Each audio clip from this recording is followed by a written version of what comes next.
সর্বশেষ যে লোকটা জান্নাতে যাবে তাকে আল্লাহ তাআলা জাহান্নামের আগুনে পোড়াতে পোড়াতে ছাই বানিয়ে ফেলবে।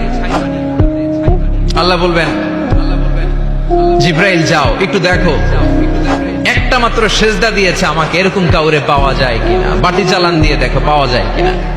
খুঁজে খুঁজে কাউরে পাবে না। আল্লাহ বললেন আবার দেখো, খুঁজে খুঁজে একজনকে পাবে, সামান্য ইমানের ছিটে ফোঁটা তার অন্তরে ছিল। আল্লাহ বলবেন যেহেতু ছিটে ফোঁটা আছে, অনেক মায়ের খাইছে, ওকে বের করে জাহান্নাম থেকে বের করে একটা নির্ধারিত দূরত্বে রেখে দাও। রেখে দেয়া হবে, কিন্তু জাহান্নামের আগুনের লেলিহান শিখাতে তার গা ঝলসে যাবে। সে আল্লাহর ডেকে বলবে, মাবুদ তোমার কাছে আমি কিছু চাই না, জাহান্নাম থেকে তুমি আমাকে বের করেছো, জীবন নদীর পানি তুমি আমার গায়ের মধ্যে ঢেলে দিয়েছো, আমি আবার সজীবতা ফিরে পেয়েছি। আমি তোমার কাছে জান্নাত চাই না, শুধু নিরাপদ একটা দূরত্বে আমাকে রেখে আসো, যাতে জাহান্নামের আগুন আমারে কষ্ট দিতে না পারে। আল্লাহ আমি কিন্তু তোমার কাছে জান্নাত চাই না। কি চাই না?